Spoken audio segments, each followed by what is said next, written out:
Salut Joël, donc pour afficher déjà les coordonnées, il faut aller ici, une fois que tu as calibré ta carte et que tu l'as affichée dans OSI, tu vas dans carte et paramètres grille. Ici tu actives la grille, donc on voit les coordonnées qui s'affichent. Alors ici tu peux choisir l'espace, tu peux mettre toutes les 5 minutes, toutes les 10 minutes. Bon, moi je choisis en général 10 minutes, ça correspond aux cartes Michelin. Et ici les étiquettes qui s'y trouvent tout en haut là, tu peux avoir les coordonnées, donc effectivement toutes les 30 secondes, bref. Il faut évidemment mettre la même valeur que ce qui est à gauche. Voilà, 10 minutes. Tu l'enregistres et puis tu fais fermer et là tu auras tes latitudes et tes longitudes qui vont s'afficher. Ensuite, pour importer le fichier KML, c'est assez simple. Il y a un nouveau menu qui est dans Ouvrir et tout en bas, Importer fichier Google Earth. Voilà, donc je vais importer la centrale de Belleville par exemple. Je crois que c'est celle-là.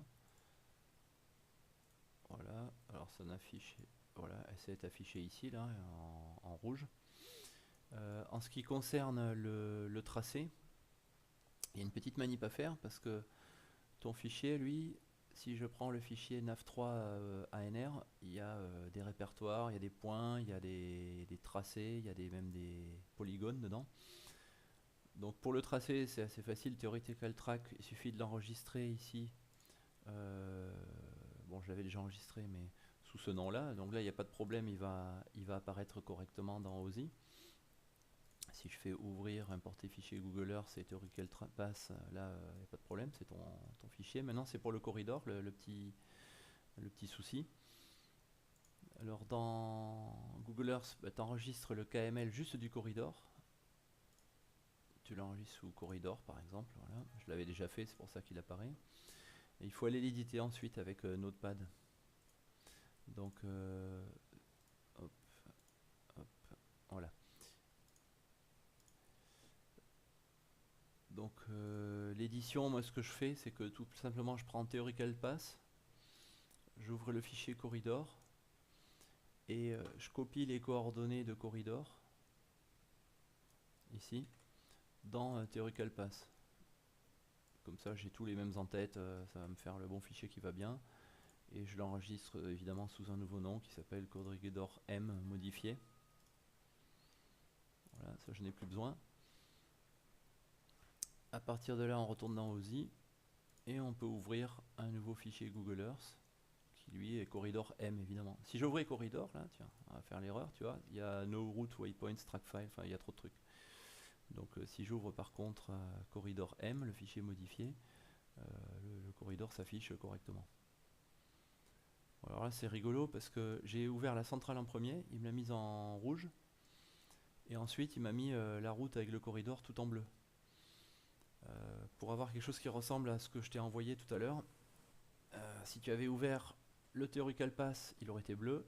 Ensuite, le corridor en deuxième, il aurait été rouge. Et en troisième, la centrale, elle aurait été bleue aussi. Donc ça, c'est, je pense qu'on doit pouvoir le modifier quelque part, les couleurs, mais bon, c'est pas très très important. Et à partir de là, voilà, si je dézoome un peu, tu as vraiment tout ce qu'il te faut pour ton... Il y a la centrale qui est là, le corridor et puis le pass. Alors maintenant, pour l'impression. Celle-là, c'est la partie qui est vraiment puissante d'OSI, je trouve. Il faut aller dans Fichier Imprimer, là, et Impression carte. Voilà, il y a ce petit menu qui apparaît. Alors la sélection qu'il faut faire ici, c'est mettre carte à l'échelle. Parce que si tu prends, je vois, mettre sélection à échelle, ça veut dire que tu permets de sélectionner une partie de ta carte et de la mettre à l'échelle qui est indiquée là. Nous, en l'occurrence, on va imprimer toute la carte. Donc l'échelle, bah, tu l'as choisie ici, hein, tout simplement. Donc là, j'avais tapé 150 000. Portrait, couleur, bon, etc. Ça, c'est facile. Config, là, on va imprimer un PDF dans ma liste. Et il faut bien vérifier que dans le PDF, dans les propriétés de ton impression, alors là j'ai un truc qui s'appelle Foxit, je sais pas si tu l'as aussi, tu as peut-être d'autres, je sais pas trop, il faut qu'ici tu mettes une résolution d'image assez haute, ça fait des gros fichiers mais comme ça c'est bon. Et alors une fois qu'on en est là, à mettre carte à échelle, on pourrait ici aller imprimer directement, mais ce qu'on va faire dans les préférences là, tu diminues la largeur des lignes au minimum, parce qu'au début j'avais un fichier qui était trop épais. Bon, la largeur étiquette, je la laisse à 3 mm, mais par contre, tout le reste, tu le mets à 0,1, on peut pas aller plus bas. Tu peux diminuer la marge s'il n'y a pas besoin.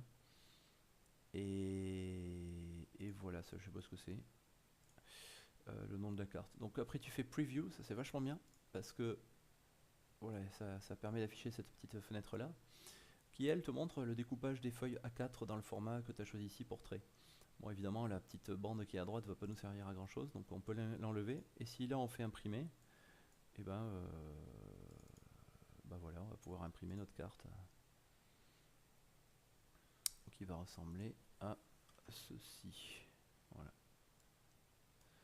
Bon, je bidouillerai pour changer les couleurs ici du corridor. Je pense qu'on doit pouvoir le faire, mais j'ai pas trop cherché.